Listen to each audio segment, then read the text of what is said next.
I couldn't figure out what to say because I hated saying that my dad was my why. And then I just said it and I like started crying and it was kind of embarrassing because then I was like, sir, listen to me. We're gonna talk about childhood. You said you were born here. Here, yeah. Where? Houston. Texas. Yeah. Why the fuck did I always think you were born in California? Nah, Texas. You don't hear the y'all? Y'all? Damn, I always thought you were from Texas. I mean, from California. Shit. Yeah, That's so dumb. Born I need in to Texas. pay more attention to my friends. I don't like the least. We've been talking today. A lot of things been coming back up. No memory. Like recall, okay. not recalling That's okay. shit. Yeah, born in Texas. I was pretty much there most of my life, and then around middle school, my dad got deported. Yeah. Yeah, you know about that. And then afterwards, well, I know. Y'all know. My dad got deported. We were there for maybe 2 more years, and then we moved to Oaxaca, which is where he was at, and then lived there for 2 to 3 years. Came back here, enlisted. Where's Oaxaca? Mexico. Mexico. Okay. It's like in the lowerish part of Mexico. So like all the states are here, and then Oaxaca's like kind of. How was it? Is it like crime ridden? Like is it farms? Is it urban? Well, like specifically rural? the part of Oaxaca I'm from, it's more like a ranch and kind of town situation. So Is it super calm there? Kind of, yeah. The part Okay. where my dad's from is called San Miguel Cuatlan. Okay. It's like a small little-ish town. Everybody knows each other. Everybody knows my dad. Everybody knows my family. So. Is that where your parents met? Yeah. So my mom, she's also from Oaxaca, but she's from a different region of Oaxaca. Okay. So she's from the beach. It's Nice. called Puerto Angel. I know she's a little mermaid. We be telling her that. But she's from Puerto Angel. And then my dad's from San Miguel Cuatlan, which is more of a ranch. She left home pretty early, and then she was a kindergarten teacher for the ranch areas around there. Because it's like San Miguel Cuatlan is like this big town, and it has like a bunch of small ranches around it. So she would teach at one of them, and then she would go to the pueblo to like buy groceries, buy things for her kids, and then that's where they met. Wow. And then my dad came here. My mom followed him shortly after. And then It's like my story with Argentina. Yeah, my dad went to Argentina first. We didn't see him for about a year, and then we followed his steps. They kind of the men kind of paves the way. Yeah. And then we come. Yeah. Okay, so you were born in Houston, Texas. Houston, Texas.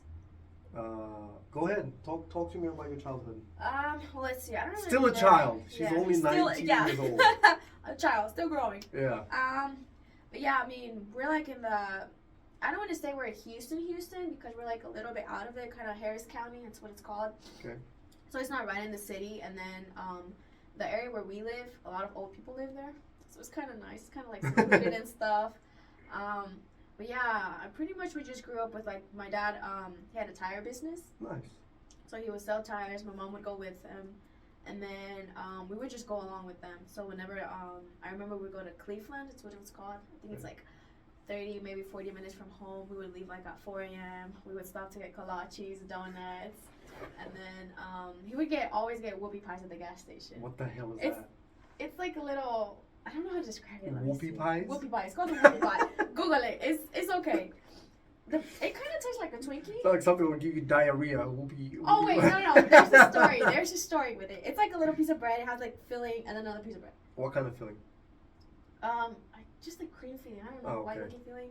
He did get sick one time from it. See? Got diarrhea, the whole food poisoning. Cool, Never yeah. got one afterwards.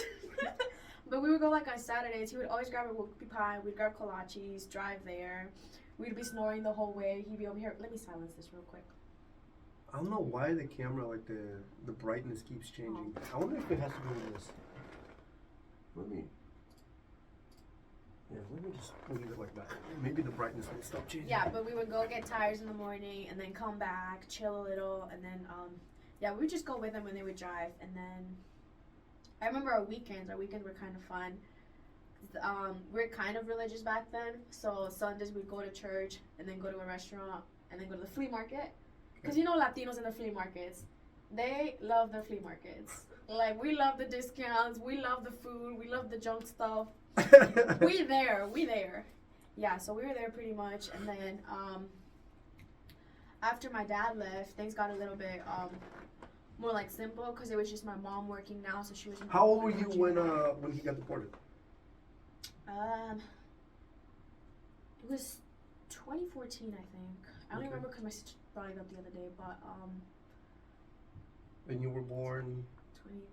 2003. So I was Next 11, year. 10, 11. Okay. It was during Thanksgiving break. Okay. Yeah, cause he was in the process of like working out his citizenship So or you were whatever the heck. 11? Yeah, When you got deported? yeah. Okay. And then I don't remember, my siblings do, but they said we were at the neighbor's house because we would grow up with our neighbor. We didn't really have a good relationship with our grandparents, and she was like kind of the same age as them, so she was like our grandma. She still is.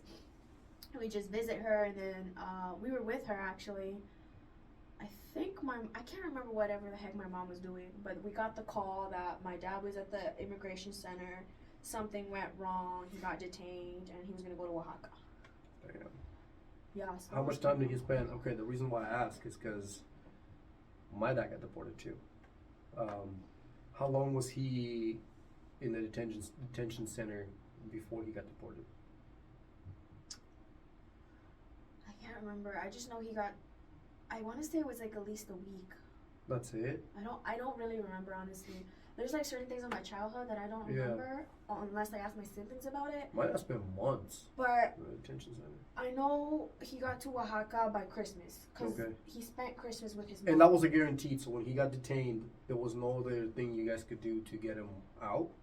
Mm-mm. To like keep him here? Okay. No. Okay. Yeah, so then after that, I was in middle school, so I was in 6th grade. I finished 7th grade. And then that's when we decided to go live with him for a bit. Mm-hmm.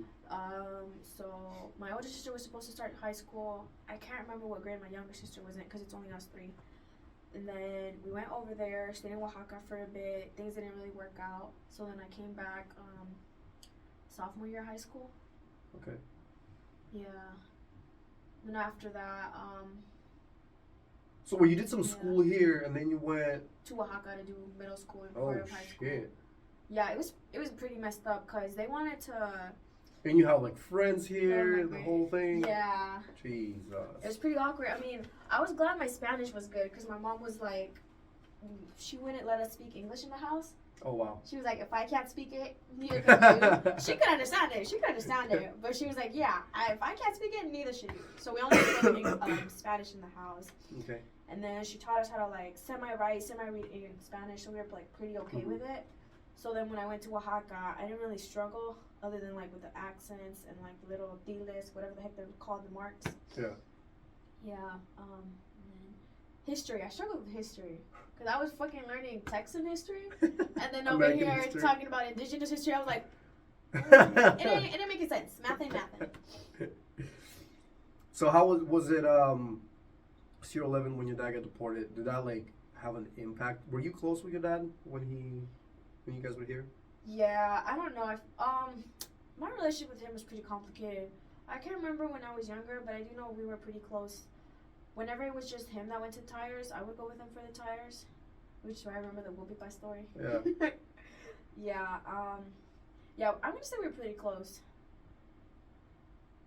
Yeah, so it was kind of hard, definitely, because I remember this is one of the things I do remember. We had come back from Thanksgiving break, and you know, like in little school, they're like, oh, what did you do this Thanksgiving break? Yeah. Everybody give a little review. And literally, I remember the kid before me had said something about like spending time with his dad, that he had a blast.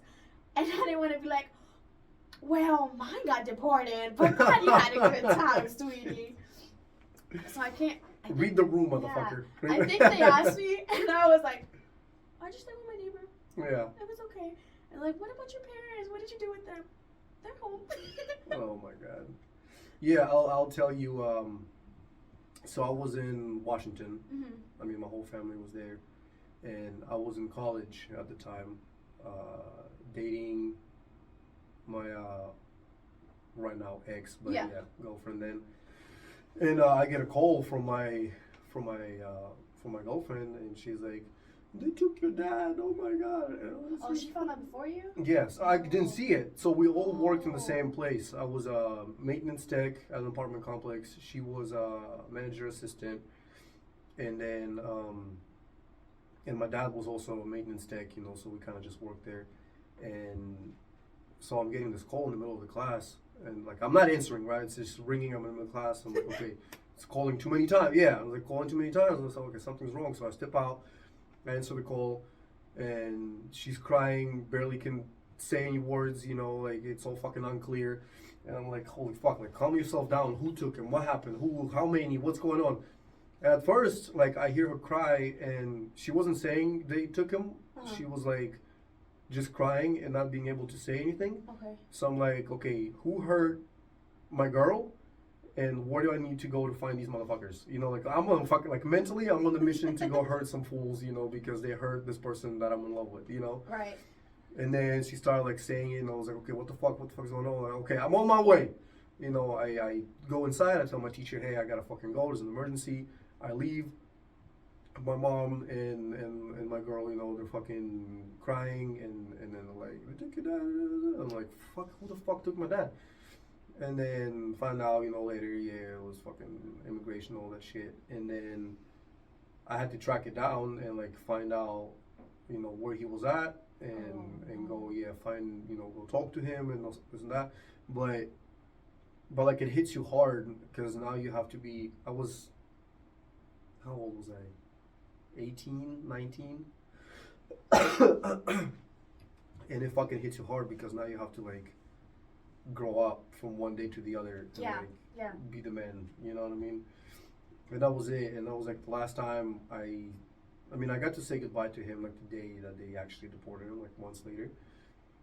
But that moment I was like, it hits you like a bucket of cold water when you need to, like, okay, fuck, now I gotta take care of my mom and I gotta take care of my girl, you know what I mean? And there's this like responsibilities, and it hits you fucking like a train. You don't know what to do, but you gotta do it.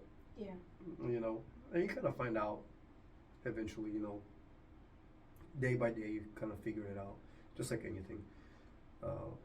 But yeah, like on me personally, it was like a huge impact, you know, because my dad and I were close, really fucking close.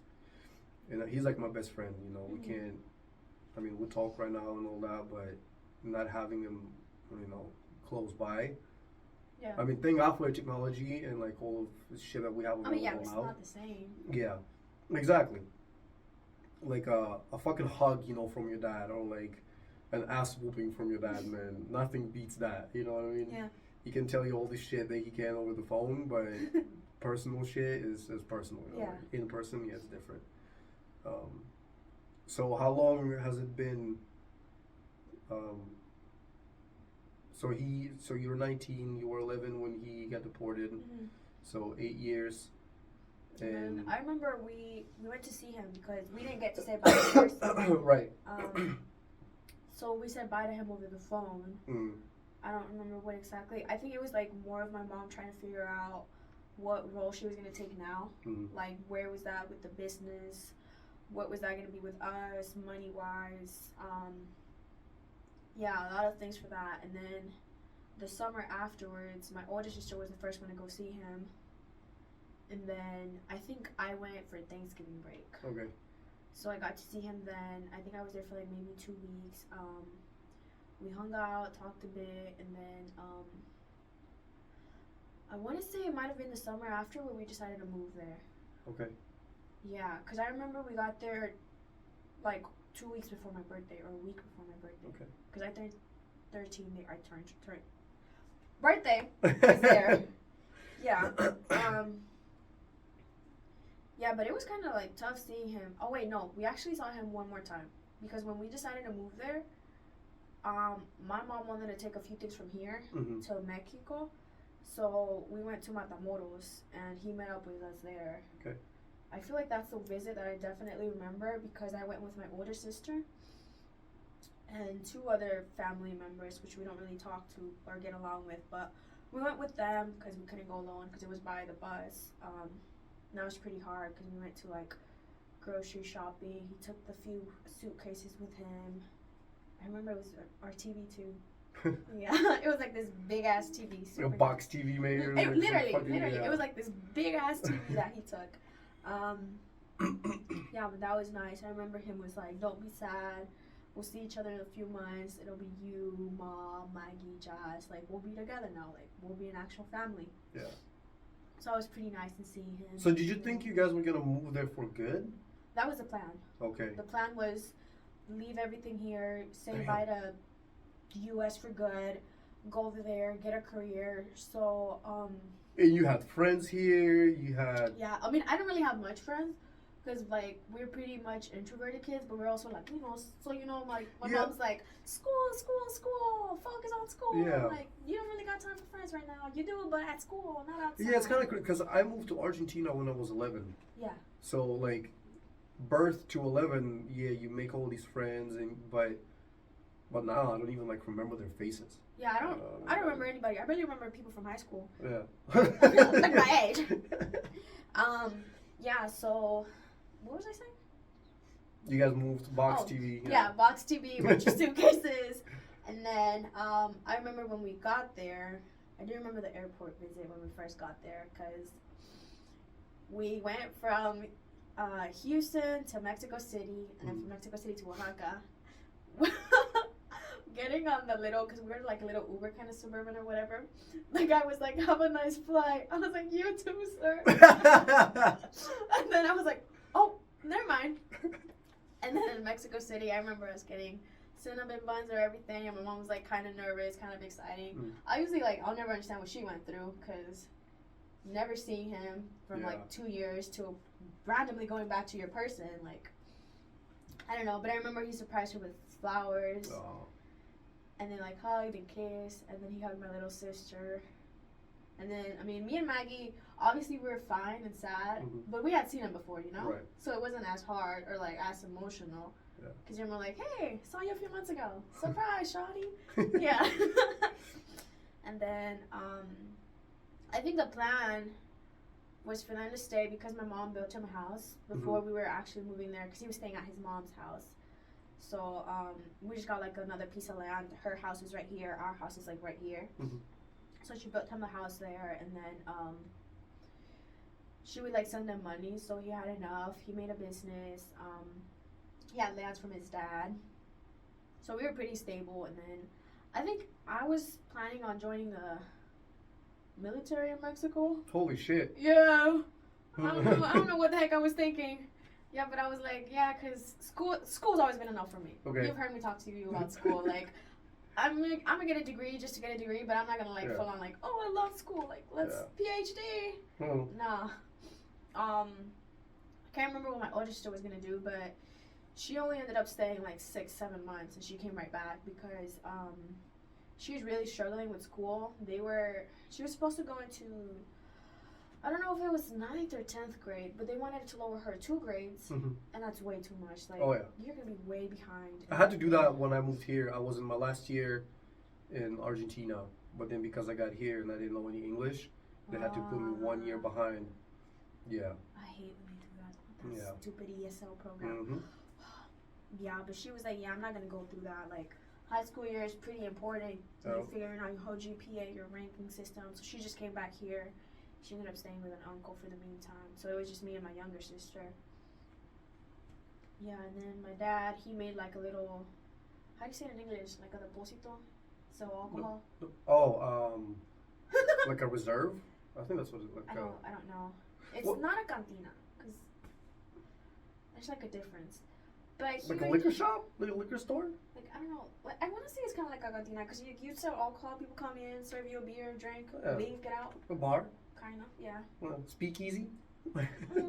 Yeah, sure. We'll go with that. Underground. So your dad had a business here, the tire thing. How do you think it impacted him to lose all of that? Like, was it a pretty good established business here? It wasn't super big, but he did have his known people in his area. Like, certain people would be like, "Oh, yeah." But it was successful. Like, the business was doing good. Yeah. Okay. So, and then he had to abandon all of that. Like, drop. Yeah. I think we did lose a few clients. I can't remember for the love of God. But my mom took over that, and then, I mean, obviously it was hard because school with us. Yeah. She still had to cook, clean. Yeah. She was playing like both roles at the same time. But I think we ended up losing a few customers, and then when we came to Mexico, I think she kind of like let my uncle take over the business. Okay. Who is that business still open now? I mean, not really. I feel like, yeah, he just sells a few tires here and there, but Okay. he does more of putting the tires. Okay. So he'll put them in trailers. He'll like resell them. He'll how do you say it? Like resaca línea? Yeah, resurface them. Resurface them. Yeah, I get Yeah. it. So, I don't know if you want to talk about this, but do you think, was your dad a drinker when he was here? Yeah. Because I don't know if it correlates him, getting deported, and then That's maybe, the whole reason why it happened. You think so? Yeah. Something happened when I was younger where he was under the influence, and that kind of like flagged him. Mm-hmm. And then when he decided to start working on his process, obviously flag came up. Mm-hmm. And then he was a heavy drinker. Yeah, because in Mexico he'd be like, well, you're over there in Houston, you're doing fine, you're in school, I'm over here suffering, I don't have my job, I don't have my kids, I don't have my wife. Okay? Depression. I don't got my dad. Yeah. My mom's over here working her ass off. Yeah. My sisters are over here struggling. We're all working our ass off to not make your work go in vain. My mom's over here being a mom, being a dad, being a financial supporter, not only to us, but to you as well in Mexico, to your mom as well in Mexico. Like, everybody impacted. But he was like, yeah, that just leads me to being worse. And then I remember when we moved to Mexico, one of the biggest reasons was because he was like, I'll stop drinking, I'll be better, like, I'll be a good person for y'all, I'll work on myself. And he stopped for a little bit. Then things got bad, he kept drinking. What do you think set him off the track of being sober? Because he got sober, right, for a little bit. It wasn't actually fully sober. It was more like me when I was talking to you earlier about me taking my coffee break. Yeah. I still drank coffee. It was just less. Right. So he never, like jumped off the, what do you call it, alcohol Like train. Cold turkey method. Yeah. That's dangerous too. You don't want to go cold turkey. No, he didn't. I don't remember him doing so. Yeah, I just remember he would drink less. And then I know when he got to Mexico, because before here in Houston, he would only drink beer. And then when he got to Mexico, he started mixing mezcal and everything. Oof. All that strong stuff. You don't want to mix those two things. That kind of messed him up, and that made things worse. So do you think he just felt hopeless, I guess, at that point, where his whole family is here? He thinks he's all by himself there. Probably, yeah. And then just like a coping mechanism. Instead of trying harder, he chose an easier way out. Yeah. Just to drown it all in alcohol. I mean, it happens. Like, I don't drink by myself. Like, I hate drinking alone. And I do my best not to do it, But, like, socially, yeah, sometimes I'm like, oh, I'll just have a drink or two. And then sometimes I'll be like, I'm getting fucked up. Like, right now, I'm getting fucked up, But, yeah, I just can't imagine, your dad, see, that's what we were talking about earlier. Like, a man is supposed to be, the strong, like, provider, like the sword and the shield of the family, And when a man loses his purpose, then that's it.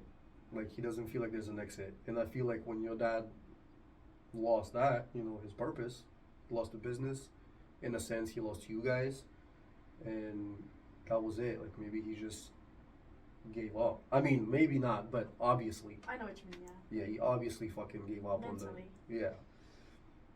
And then, yeah, there's like, I feel like you guys, I don't know, what do you think has to happen in life? What could have happened in life for him to like get back out of that, like stay on track? I mean, obviously him coming back home. Here. Yeah, because this is his home. Yeah. He spent 20 plus years here. This is home to him. Jesus. Him going back to Oaxaca, I mean, yeah, he was born there and everything, but that wasn't his home. Exactly. Like, he was with us. Same thing with, like, I don't know, I feel like that's just hard when it comes to being like immigrant child, we'll never understand what our parents went through. Right. Like we'll never know what led them to coming here, or what led them to like be able to give up all of those things. But they did it for us, or they did it for a better life. And for that just be taken from us, like how are you gonna say you're being deported because you don't belong here? Yeah. I pay taxes. I work here. I give all my life here. But you're gonna say this isn't my home? Yeah. Yeah. I mean, the grass is greener on this side. I guarantee that's what we hear. You know, that's why my parents chose to come here. That's why everybody wants to come here. They say America's the dream. It's the shit. You know, a lot of Americans will not understand that, but us, you know, being children of immigrants, you know, and first generation, of course, you know, like I wasn't born here, so I would be, like, I am an immigrant, right? I came here, younger age, and I've experienced, you know, struggle through myself in Argentina, but I also experienced struggle through my parents. Like I would see how hard they have to push and work and try just to provide for my ass. You know what I mean? Like they don't even care about themselves. You know, like they're the most selfless fucking people ever.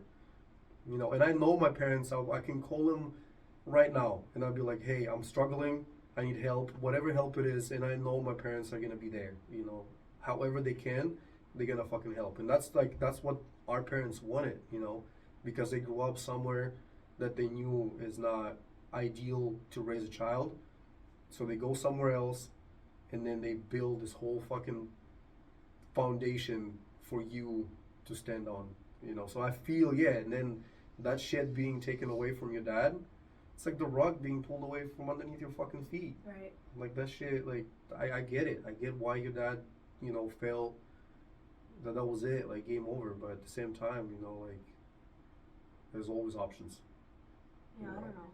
I feel like it's been one of my biggest struggles, like especially now that joining the military. Yeah. I have talked about him way more than I talk about him normally. That's good. Like.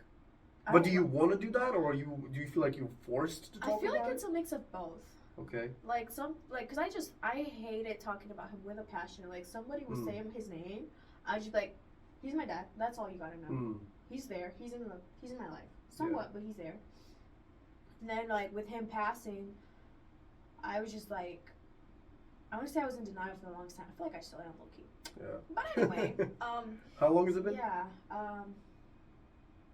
Let's see, March 31st of 2021. Okay.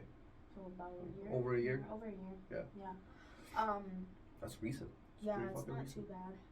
Not too bad. Yeah, and then joining the military, kind of like talked about it, and then I think I started talking about it more because you know the biggest thing in the military, people's like, what's your why? Why are you here? So fucking tired of this shit. Like the whole like time, like he and my mom have been my why.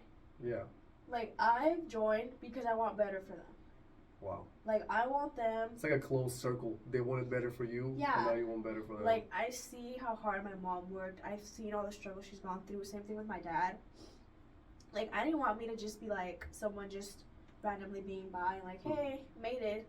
Now you do your own thing, fool. Like, nah. So I think like it was in BMT and they're like, what's your why? And I couldn't figure out what to say because I hated saying that my dad was my why. And then I just said it and I like started crying and it was kind of embarrassing because then I was like, sir, listen to me. Yeah, oh my god, and that was also embarrassing because I went to BMT like post-COVID kind of thing. Oh yeah. I only spoke Spanish because I told you my mom was like Spanish at the house. Yeah. My English.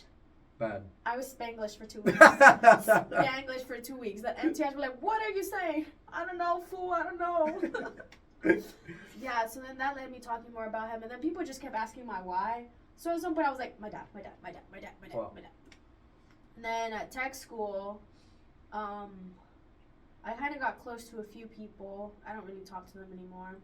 Not the point. But I talked to them about him a bit. And then here, like, I randomly bring him up, like, with certain things. Or, like, at the clinic where I'm doing certain things. Or, like, my playlist, dumb things be popping up. Like, oh, my dad would listen to this song. Or, like, I remember when my dad do this and that. So I feel like parts of it is just, like, me trying to talk to him about it more. And then people asking. Yeah. And me, like, feeling like I have to answer. Because I don't want to just be, like, back to that loop where, like, he's there. Yeah. Like, do you feel like you cut like so when your dad passed away, do you feel like you closed yourself off in that sense? But like maybe more like a coping mechanism, like you put like this hard shell around it. The fact the way that your dad was taken away, right? Like addiction. Am I right? So do you think that's you kind of just like coping with it? Like you just don't like the way that he was gone, or like he left this life, and you not liking the way he was left, and so you didn't want to talk about it. I feel like it was a little bit of both. But now you kind of coming more to terms with it. Yeah, because when everything went down, like the few months beforehand, our relationship like wasn't the best, and it kept getting kind of like on and off. And at some point, I decided to like cut communication with him. Mm-hmm. So I would only speak to him if my mom was like, "Your dad's on the phone. Please talk to him. Don't be like that." And I would do it for her at that point because I didn't want to be like, obviously, it's my mom. So up until that point, you were really close with your dad. Yeah, semi pretty close. My mom came back, and then it was just me and my younger sister with him for like 2-3 weeks. And then that's like, I want to say we kind of got closure there because he was like, "You're going back, your mom's going to go back," trying to talk about how he was going to struggle, how we were going to struggle, but he wanted us to try to stay together. He was like, "I want you to tell me everything that happens in Houston. I'll tell you everything that happens here in Oaxaca. Trust me, I'll trust you." So it got good, but then their relationship started like getting kind of rockety, and so did ours. So obviously, like being young, your parents don't tell you everything that goes between them because that's their thing. That's not my problem. Like it's a relationship between two people. But I started finding out things about my parents, and I was just like, I don't know, it made me go on my mom's side because at some points I'd be like on my dad's side for no damn reason. So then I just like kind of stopped talking to him, and then I remember our last conversation was an argument. It was a phone call. They were arguing about, I think, my sister's future, because my sister originally wanted to do something else for college, and then she changed her major a few times, and then How old is your sister? 21. Oh. Yeah. And not much older than you are, And then I remember I was like, I don't understand why you're still like not okay with what we're doing if we're like doing it for you or something along those lines. I can't remember what we were even arguing about anymore. But I just like left the room because we would talk in my mom's room, and it'd be like all four of us just like are on the phone. Yeah, it was kind of dumb. And I was like, I just got mad. I was like, "Ya no quiero hablar contigo." And I just left to the living room, and I was like, Was that the last conversation? last phone call, yeah. Really? That was Yeah. Oh man. It was an argument, and then he got into a accident with his truck around the second month of the year. Okay. Febrero. Yeah. And then he texted me, and I remember I was dry as hell. I was like, okay, Oh. get better. Oh. I was like, gotta go, bye. Damn. And I can't remember if I said love you back, but he's like, cuídate, te quiero mucho. Damn. And I was like, okay, gracias. Or Ooh. I don't know if I said love you back or anything. And then, yeah, we found out that he was in the hospital because he had a near-death experience the year before. Yeah. Well, so he was driving under the influence the day that he got into an accident? I don't know. Oh. I just know that he was driving to some ranch to get something, and then the little mountain stuff, because Mexico roads are hot mess. Right. Something happened, and then the truck flipped or something. I don't know the extent of it, but yeah. And then yeah, that month afterwards, I was supposed to take my ASVAB the day he passed away. Oh, jeez. Yeah, I was low-key mad because my score is trashy as hell, and I was like, I've been studying for it, semi not really. The last night before, I was like in procrastinating mode because you know I'm a panic studier. Yep. I'd be studying the hell out of them CDCs for what? All I gotta know is antiseptic, bacteria, whatever the heck. I don't know. But I was panic studying and everything, and I was like, I'm gonna fail this ASVAB. I'm not gonna get the score I want. Because I think at that point I was aiming to get a linguist. Or, yeah, that's what I wanted to do. Yeah, or at least paralegal. Either one of those two. Which I did qualify for the paralegal, but I didn't want to qualify with a boo-boo score, you know? I wanted to raise my chances. Yeah. And then I couldn't sleep, so I remember I think I was awake at the time he passed. And then I was like, I really couldn't sleep, and I couldn't concentrate either, so I just gave up and I laid down. And then later we got the phone call that he was gone. Damn. And I remember all I could think about was, why the day I gotta take my damn ASVAB? I was like, what am I gonna tell my teacher? What am I gonna tell the school? Like, I'm sorry, my dad decided that I can't take the ASVAB anymore. Can you reschedule it? No, they only offer these tests half the time. Me over here, everybody crying at my house, like, oh no, dad's gone. I was like, what about my ASVAB? Like, what about my stupid ASVAB? I didn't take it. So when did it actually hit? So that's a complete, what do you call it, like defense mechanism, because people are not supposed to react to the death of a loved one. Yeah, I was like, I was like, no, he didn't die, no se murió, like, who told you that? No. My mom was over here, I don't know, my mom's reaction scared me. Like, to this day, like, I don't remember a lot of things. They were together since she was like 18, 17. How old was he when he passed away? 40 something. Fuck, young. Yeah, young. Jesus Christ. He would say something along the lines that I'm never gonna die old. I mean, he didn't. That's what I keep saying. Live fast, leave a beautiful body behind. No. Yeah, no, but my mom's reaction scared me. What was her reaction? Like, she was just sitting down, and then she was like shaking. She just kept saying no, and that woman's pale as hell. And she got like all red and everything. She's like, no. And then my older sister was like trying to like calm her down, and then my younger sister was just like crying. And then I don't remember what the heck had happened, but for some reason I stayed that night in the room with my mom. Yeah, because I sometimes be scared sleeping on my own, but I slept with her. And then yeah, and then the whole time I was like, no, he didn't die. You know that saying, hierba mala nunca muere? Mm-hmm. That's what I kept saying. Yeah. Hey, that's kind of true, man. I was like, hierba mala nunca muere. Yeah. He is not dead. He probably over here just clowning y'all. Like, he's not dead. Damn. And then I think I reacted like maybe 3 hours later. Wow. My mom was like, he's dead. And then I started crying.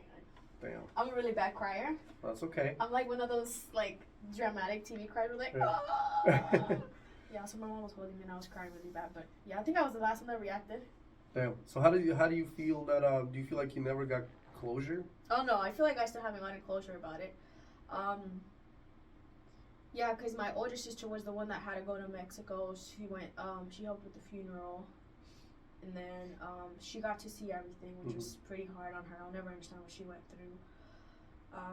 And then my younger sister went later in the year. I think it was summer. I think she's been there twice now to go see him. Well, not him, but his grave, you know? Right. And I still haven't been there. So, I don't know.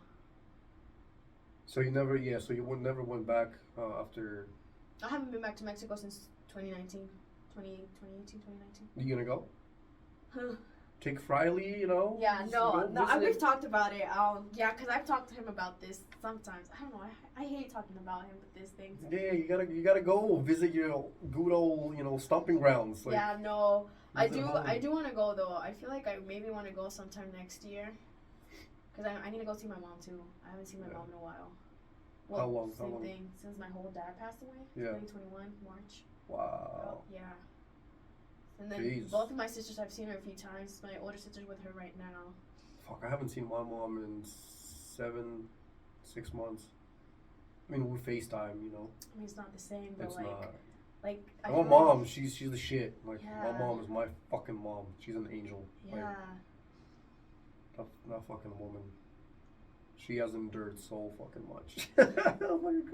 I don't know how can she put up with my dad's bullshit, put up with my bullshit, and still look good, looks good, and go. She's the strongest woman I've ever met. Like, I don't give a fuck who you are and what you do. My mom is the strongest. Oh fuck! I want to say so many things, but I'm not going to. They're just gonna dig a big hole. But But yeah, my mom, she's nothing but family. Like, she doesn't give a shit about anything else but her family. Like, how much she fights for everybody, like, in her family, like her sister, her nieces, me, my dad, like, everybody. She goes above and beyond, she sends things, money, like, all kinds of support that she can, and that's all her shit, like, she works for her fucking family. It's unreal. Like, my dad is the luckiest fucking person in the world. That's why they say, like, that's why they'll always be together, no matter what fucking happens. My dad will never be able to fucking find another person like her. because my mom is like the definition of ride or die is like it doesn't even scratch the surface of what my mom is. Like no woman. No, it's crazy. I can't even describe. She's the strongest fucking person that I've ever met. Like even like these fucking celebrities and whatever the fuck you see on the TV, you know, and they're doing all this fucking fighting and all this shit. I was like, no, fuck that, dude. You ain't shit. So like, I don't know. Maybe I just see my mom on like, you know, higher light or whatever, but. Not same on the pedestal, right Pedestal, there. yeah. Homegirl right there. Yeah, exactly, dude. So, let's go back to your dad. So, do you think how? So you think you never got closure with your dad? I don't want to say closure anymore because I feel like. I mean, you're never gonna get it. Yeah, unfortunately, I'm never gonna get it. yeah. Like the way my conversations went with him and things went down here towards the end, like I'm never gonna get it, and that's both of our faults. Like, because a relationship takes two. Like, I'm not gonna be putting half the work if you're not gonna put the work in. Yeah. Like same thing, whether it's like a family relationship or like a love relationship, I'm not gonna be wasting my time if you're not putting your time either. Yeah. Because it takes two. It does not just take one person. But like I feel like now that I've like started to talk about him more and like slowly opening up about certain things, I want to say it kind of helps just a little because it's just like I know you're gone and I know I can't like do anything to fix it or anything to like apologize for the things or the way things went down.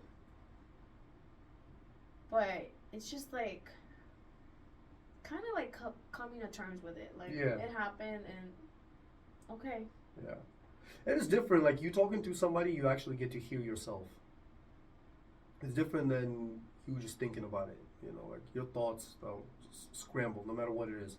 But once you put it in like words, sentences, then you can hear yourself, and then like that's you. I guess like coping with it or like coming like you said to terms with it. But do you wish your last conversation with him went differently though? Oh, definitely. Yeah. Yeah, there's a lot of things that I wish we would have talked about that we couldn't. And just simple things we would have addressed. Yeah. What do you think you would want to tell him? That's the thing, I don't know. You don't know. A lot of things, but definitely not what I told him that day. You gotta visit his grave, man. You gotta go back. I know, I gotta learn how to. I don't know, and I am terrible at funerals. I don't do funerals. Funerals freak me out so much. Shit. Like, I be getting all shaky, all jittery. I get sick afterwards. Wow. I get like fever and everything. Ugh. It's a fucking funeral, It's man. like, yeah. Shit. Like I've been to a few funerals in Ukraine when I was little. Oh shit. And we do like open casket shit too. It's like fucking wild. Yeah, no, I had a friend in middle school that passed away from cancer. Yikes. I think that's what like kind of made me a little like iffy with funerals because I remember going and then like obviously cancer killed you. You're not gonna look the same you did. I don't know why my smart ass was expecting her to look all her chipper self and everything. I saw someone looking all jaundiced and everything. Oof. And I was like, that's not Andrea. Yeah, but that like really, really traumatized me. Well, not traumatized me because I don't know, but it just like made me like scared. She like looked completely different. Yeah, she didn't look like herself. And then I remember I got sick that day afterwards. And that image never leaves your head. No. You always remember that. Yeah. Yeah. I remember like I've seen people die. I've seen dead people, and like it never leaves you. That's why I was so thankful I got Keith Lesnar's phase 2 instead of Nella's, because I did not want to deal with postmortem care that soon. I did it. Yeah, I remember you talking about it. Yeah. I do not want to experience that yet.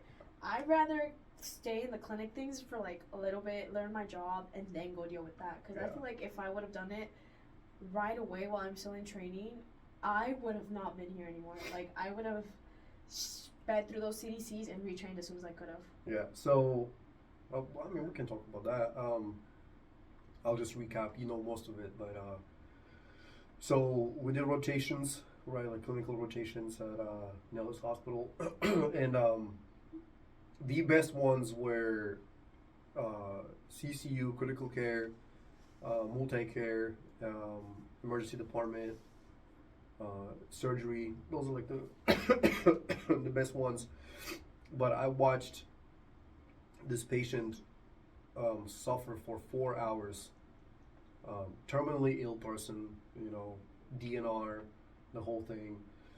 Seeing his wife, just completely shattered, praying, pacing back and forth while this guy is. Everybody knows, that he's gonna go. What I mean? Like, you talk to the nurses, and the nurses are like, yeah, he's not making it past today. You know what I mean? And we're there, like learning all this stuff and just watching this person just like go out like the most painful, like what it looked to me like the most painful and most uncomfortable way possible. I don't know. I always think thinking out of all the deaths, I feel hospital deaths are the worst. Yeah, and he's not even. I mean, this patient is not even sedated. This patient is like awake. He's convulsing. He's going through all this stuff. And the crazy thing is, I don't remember how long before that. Maybe like a couple days or a few days before that. Our friend Redding, she witnessed something else where she had to do like CPR on somebody else. Multiple times, and this whole team, like this whole patient was just going out too. And it was Is that where the CPR train came in? Yeah, like, but at that point, same thing, like, the medical staff knew that this person was gonna go. They were keeping her alive just so the family could make it into town and say their goodbyes, what I mean? And, so then Red goes through that, like, there's literally a line of people just doing CPR. One person gets tired, switches with the next person. The person gets tired, switches, like, they brought her back like multiple times just so the family could say goodbye. How long did it take the family to get there? It was a few hours. So yeah, it was the base is in Nevada, of course, and families in California. So oh no. Yeah. And so they get in there, and we keep getting calls, like I'm in a different department. Red is in CCU. Was it CCU? Yeah. And we keep getting cold blue calls, you know what I mean, like on the intercom. So we're like, we've got to pick up a shit and run to CCU from a different department. And so then I see her, like she's doing fucking CPR, and I'm like, she's gonna get fucked up tonight after this. Like, she's not gonna be good, you know what I mean? And so she changed, like I could tell she changed after that. And that's, of course it's gonna change you, man. Like when I saw this patient die, and then the nurse that works there, she was completely calm, like super professional, she's like, okay, I need you, and you. We're gonna go do the postmortem care. And I'm like, fuck, I am not ready for this shit. You know what I mean? Like, why? I know I have to do it, but like, can I not? You know what I mean? So we go in, we do it, the most bizarre thing I've ever had to do, I mean, we're staying super professional, we're keeping it together. We do our job, and then that night, it was just Red and myself at a table talking about like our experience, and it's just like, I'm not gonna say I lost sleep over it, but it's like a ghost, when you see somebody go from being alive to suffering to being gone. It's like a ghost that hovers over, like, I still can't forget the face, you know what I mean? Like, I still. Well, you're never going to. Yeah, I remember exactly, like, every little detail of that patient, like, everything. And I asked, I don't know, I talked to Red, and I'm like, hey, let's go get a couple drinks, man. Let's just go get fucked up, let's just. And then we just sat down, and we started talking about it, and it's just, like, the same thing. It's like, you're good, and then you kind of drift away, and you see the ghost of that person. And then you're good again, and then you drift away, and then you see the ghost of that person. It's just like hovers around, Obviously, over time it gets better, and you kind of don't mind it. But right there and then, like the couple of weeks after that, it was like all the time, And yeah, she got, she told me that it was hard, and she did it, and she fucking killed it, man. Like her technique was dope, like she was killing it. Like, it was good. No pun intended, killing it. I don't realize. Wrong use of okay. Anyway. But yeah. But in our case, like, we couldn't even do that, like, he had a DNR, and, like, that's it. Right? The only thing for me was, like, why is this patient not in like hospice, like why is the patient not completely sedated? Just subsiding out, yeah. Yeah, you know. But I don't know how we got on that topic. Oh yeah, you said something about you were glad. Oh yeah, like you don't deal well with like funerals. Oh, funerals and hospital deaths. Oh Lord. You what, Kiesler? Yeah. Was Melanie at Kiesler? Yeah. Were you with her? Yeah. Kiesler, okay. Yeah, I think the worst I did. Was it a hospital or a clinic? Well, it was probably a hospital. It was a hospital, yeah. Because all phase 2 are hospitals, but this one is like Kiesler itself is a small ass base, and then the hospital. That was so small too. Yeah, the hospital is just like pretty small. The ER has maybe 10 rooms. Wow. So it's not like big at all. I think the most patients I think I had on a shift was maybe 6. Okay. Not bad at all. And then, yeah, I think they were all there, not to say dumb, but like, reasons that like, you really need to be at an ER for this? Yeah. Like, some guy being intoxicated. Oh, yeah. Some girl having an intense headache. Oh, God. She was a foreign, too. It was the funniest thing ever. She's a foreign over here. And then they're like, you want to do an IV on her? I was like, And they're like, come on. I was like, I guess. I'm a foreign. I want you to know that so I'll be watching and giving you critique. How about you just be a patient? Girl. Yeah. Girl. Cause I hate when foreigns be telling other people how to do your job. Like, also, foreign, you ain't shit. Exactly. Let's be real. Just be a damn patient. Yeah, you ain't a fucking provider. Like, I'm not gonna be over here at my appointment telling you, that's not how you put on my blood pressure cuff, man. Like, it's not aligned with my break your thing. Fix it. No. Like, we know how to do, like, the blood draws, you know, all kinds of sticks. I had labs done, like, 2 weeks ago. And this dude, and I'm like, I'm not telling him shit. I'm actually, like, paying attention to his technique. I'm looking, okay, how's he gonna do it, you know? And this motherfucker stuck me fast, too. Oh, he just went, like, pow, like a dart. And I was like, I mean, I got good veins, you know, like, my shit pops. Yeah. And, but he was like, I didn't tell him shit. I didn't tell him where I work and do like this. And then I'm like, dude, let the guy do his job. I'm a patient. I prefer telling people or not telling people that I'm medical. Yeah. I just do your job. Yeah. I'm just here vibing. Yeah. And then I think the worst patient I had at the ICU was, I don't remember what he had, but I remember he ended up going to hospice care. Oh shit. Yeah, really nice guy. And then I had this lady that, it was like, as I was leaving, coming here, she had perforated her intestine for like the second time. What the fuck? She went having from like 20 feet to like maybe 3 to 4. And like cut so much off. Like, how did she, was she fucking eating thumbtacks? Like, what the fuck? I don't know, but she was a bariatric patient, so she was pretty big, very aggressive too. She had to be restrained. Yeah. Because she would keep trying to, like, take out her IVs or, like, trying to just get up for no reason. And, like, she had, like, all of this little, like, you know, like, it's, like, the occlusive dressing and then everything, like, poking out. Whoa, shit. Yeah.